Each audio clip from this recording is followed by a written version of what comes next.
kolejna noc na froncie. Kiedy w końcu wstanie słońce, chcę by w końcu było dobrze. Kiedy w końcu to do ciebie dotrze. Mamy kryzys, kryzys, kryzys.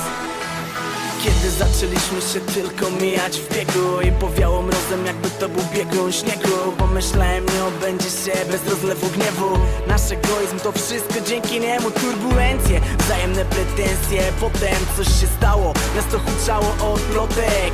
Czemu znów robisz mi na złość kotek? Nie chodzi o detale, chodzi o istotę rzeczy. Pytam, ile razy dzisiaj jeszcze mnie poniżysz? Pytam, ile razy będę musiał ci ubliżyć? Stawiam na tobie krzyżyk. Mamy kryzys, kryzys, kryzys. Kryzys w nas, mija czas. Na froncie ty, na froncie ja. Już nie chcę tak. Zrozum, że dobrze chcę. Już nie mam sił tłumaczyć się. Powiedz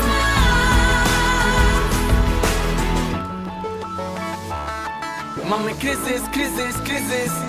Miałem obawy, gdy pojawiły się pierwsze objawy, sygnały. Potem indeksy miłości zanurkowały. Indeks szaleństwa poszybował ku niebu. Nasz egoizm, to wszystko dzięki niemu. Świat jest dziwny, byłem naiwny, ale gdybym wiedział, nie szedłbym tą drogą nigdy.